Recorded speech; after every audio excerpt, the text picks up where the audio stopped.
Hello,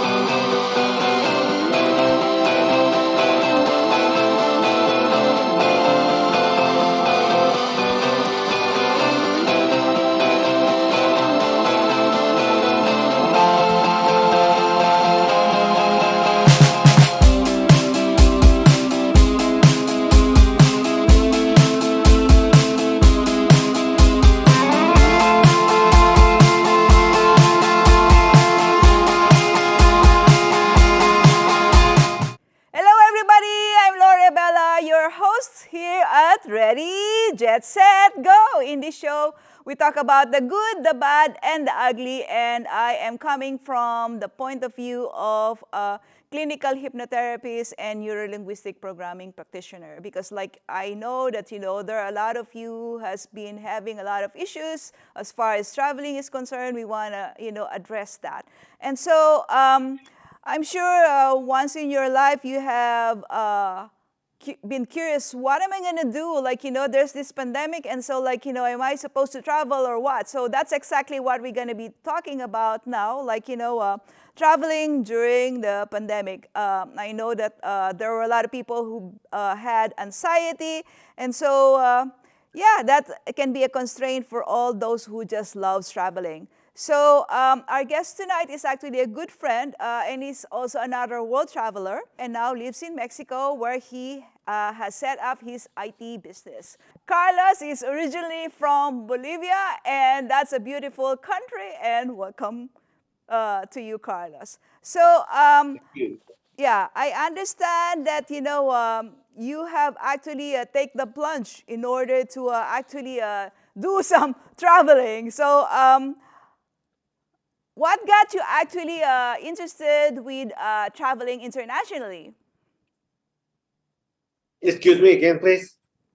Yeah, what got you into traveling internationally? Well, I think it was something that I inherited from my parents because they used to travel a lot. They used to work for United Nations. So I spent several years of my life in different schools. So I used to be always the new kid on the block, making new friends, and that's why I get used to travel internationally. And it was like a way to live for me and my brother. Yeah. And then I started working for KPMG, which is a large consulting and auditing firm. And then I worked for Ernest and Young as well. And I've been traveling with them also, uh, doing some assignments with them in different countries. The same thing, I used to work for United Nations for a short period of time, which makes me travel again. I was always looking the way to travel, not only for pleasure, but also for business, learning, especially. And that's what it makes me travel internationally. Okay, awesome. And so, like, I understand, like, it can have been strange because, like, you were just a child, and then, like, you were just traveling all the time when you were young because, like, you're together with your parents. So, like, getting used with the culture, getting used with the new home, getting used with new friends and new school. Like, how did you adjust with that? Because, like, I'm sure some people who really loves traveling, they'll find it exciting, but you had no control. Like, your parents were the one in control. How did you manage that? Well, one of the things that I learned when I was a child, it is that we don't need too many things to be happy, right? So if we need to move somewhere, the things that you can keep in 2 suitcases, that's the best thing that you need to have in your life. Sometimes, even here in Mexico, I start accumulating a lot of stuff and then say, hey, this is not me. So I give them up or sell them. So I think something that we need that helps me to adjust, it's to first make friends to make your circle of friends, family, co-workers, and that's something that I have to do it, just talking, learning about people, and just being more empathetic with them as well. So this is something that helps me to adjust to different sites. Okay, I like that learning. Just make sure that you get new friends, and enjoy, whatever is available. Ha. And so, among all those places that you have visited before, like why on earth did you choose Mexico to live and, start your business there? Okay, that's a very good question. Originally, I was planning to go to live in Costa Rica, but life brought me here in this case. And well, first, Mexico is a large country. We have like 130 million people, and only on the capital, we are 30 million people. Okay, so that means that if you are a good seller, if you are good at business, you can success here. You can be successful here. Um, and then this is like the perfect hub to connect the United States, Central America, and South America, and even Europe. You can connect Europe, but for the time zones, Mexico, I think, is the best place to be for making business, for the local market, and make business also for international. Yeah. So what you call that? I know that in Costa Rica they can use dollars. Can you also use dollars in Mexico? No, in Mexico we use the Mexican peso. You are not allowed to make any transaction in dollars. Of course, you have uh, the exchanges to exchange your money either at the airport or in different neighborhoods. But Mexico is a nice country, so you have the opportunity to be, especially in Mexico City. It's multicultural. There's a lot of people, and even in the pandemic season that we just have, uh, several foreigners decide to choose Mexico to live for, uh, because it's a bit cheaper. It has a great weather. There's a lot of things to do from Monday to Monday. You can go party, you can go to art galleries, museums, you can do everything. And I think the quality of life here is very good. So you don't have to worry about some other things like in large cities as well. Do Yeah. you? Yeah. I remember, like, I heard that the people cross the border in Tijuana just to go shopping over there in Mexico because, as you were saying, it's cheaper over there. Yeah. So, I know that the pandemic came, and so you are a regular traveler, and so how did it feel for you that you cannot be going anywhere for a particular time? Yeah, it was difficult. When you travel, well, when someone travel frequently, at the beginning start hating the smell of the airplanes or the smell of the airports. But in pandemic, I start missing those smells. So, but what can I do? What should I do? Because it was too difficult to be just in one place. But that's something that we have to deal with. Uh, I usually said that we discover our internal demons to live with. Well, the most important thing is to live with yourself, right? And and discover what it is important, what it is not, and also accept what you can do or what you cannot do given the circumstances. And it was difficult, but I had the chance to also learn about myself. Wow. So, how did it feel when you first went to the, first country that you have gone to after the pandemic? I don't even know where did you actually go because I always see you with a lot of, pictures in different places. So I'm confused now. Where did you actually go after the first time you felt it's okay to travel?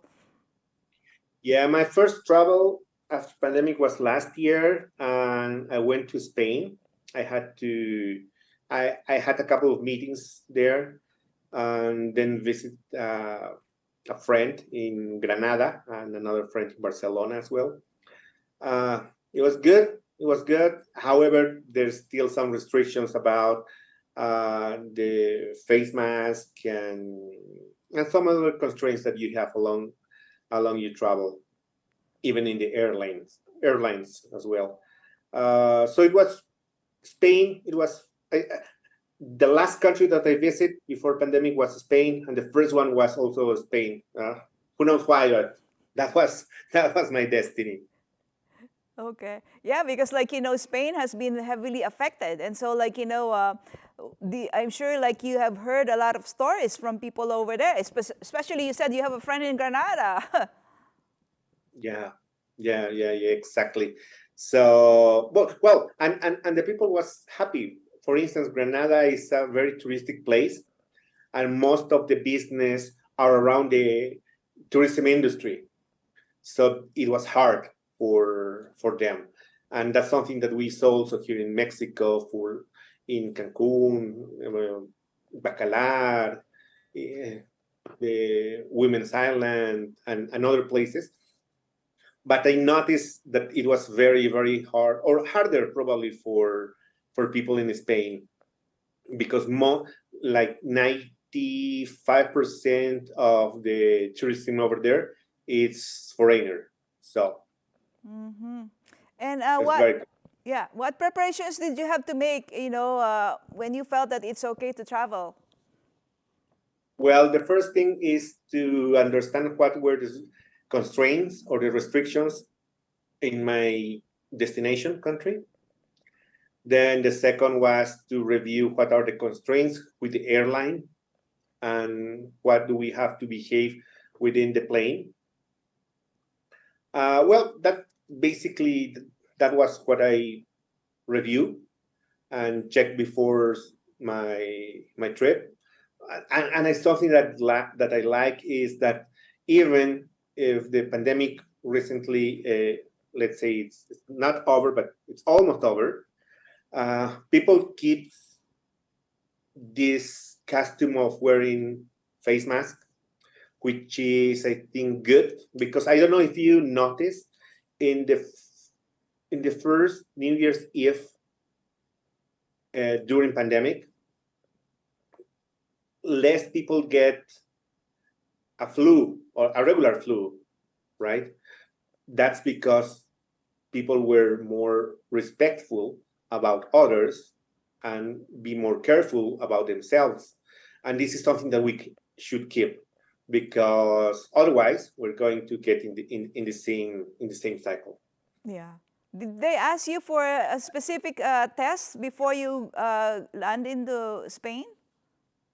Just the vaccines, just the Okay. vaccines. Okay. All right. Yeah. Because also I had a chance to go to the Philippines, and then Philippines is much more actually stricter, and then they ask you for the PCR test, and so you have to be be able to have that I think a couple of days before you travel, and so it can be Yeah, frustrating. Let's say I also we also wanted to go to Japan, but the same thing it's additional work that you'll have to actually have additional tests again. So yeah, we just forget about going to Japan. We just went straight to the Philippines because things like that can be it's not a hassle. Figuring out, okay, am I in the time frame of actually being of having this test. And so I know that you have, done a lot of traveling. You've been all over the world because your parents, have this particular work in the United Nations before. But if you will think, what else are the countries that you would like to visit? Uh, right now, well, I still have pending to visit Finland and Norway to see the Aurora um, Borealis. Aurora Borealis, exactly. And the other country, well, I also want to go back to Spain. I want to do the Camino de Santiago. Oh, wow. I want to take one of the roads that departs from Portugal, which are around 2 weeks of hiking, because the longest one, the one who starts on Port du, I don't know, I don't remember the name, but it starts in France actually, and ends in and then in this church, it takes like 4 weeks of hiking, and I won't be able to be out of the office and disconnected for 4 weeks. So I'm gonna take the 2 weeks hike in departing from Portugal. And what else? What else I would like to visit? At the moon or Mars. But I know that my time frame in or my lifespan is not allowing me to travel outside of this world, but I can still dream Yeah. about You can ask Elon Musk to sponsor you. it. Exactly to visit Mars. Yeah, you're already in IT. You never know, that's there's some possibility for you somehow because maybe you can just use your knowledge, okay, and then rub yourself in somehow to get to their door and then like, okay, you're welcome. Come join us, Yeah, just put it in your Exactly. mind. Maybe it will work somehow. So, I need to figure out how. yeah. And so, do you have any parting tips for those people who likes to travel? Because, you have a lot of experience, and then, we want to have, some nuggets of what you can share. um, yes. Well, for the people who's young, I should say travel as much as you can because you will learn a lot from people, cultures, and let you know how to be more tolerant to different behaviors and cultures. And for people who is around 45 and up, um, again, the same thing, travel a lot, but it's more difficult to be tolerant at that age. But if you travel and you understand that you're traveling to a place which doesn't have the same costumes that you have or the same behavior that you have, you need to understand first before judging people. I think the best thing is to understand them and understand also the background of why they are behaving like that or why they have these customs in the main place. And the first thing is to respect everyone and everything. Yeah, I like your, encouragement. That's true. You have to do a lot of traveling while you can, and then, the caveat is that if you don't travel while you can, tendencies, if you're running out of time, you're going to be in your 80s and you're still, traveling, you're going to be rough because, you cannot even walk and catch up with the young people ahead of you. So I've seen that, one time when I was in a tour. And so, there was this lady who is from New Zealand and she's 80 years old. And so, her children who are, in maybe in their 40s then, they were actually walking together with their mother because obviously they want her to have the feeling that she's being supported, but when I think about it, I'm sure she have probably also felt that okay, they're just trying to accommodate me. But yeah, I agree with what you said, that travel as much as you can because you'll never know, like life can be short, and then like you're missing out, like what the world has to offer. Well, thank you so much again, Carlos, for being here. I really appreciate it. And so, like, for the benefit of all those people who are watching, I'm always looking for people who are interested with travel. And then, like, if you are in the travel industry or in the tourism industry, just give me a holler because, like, we would like to have you in the show. And that's it for now. And I'll see you soon. You take care. Thank you, Lorii. Thank you for having me. Goodbye. Have a great weekend. Thank you.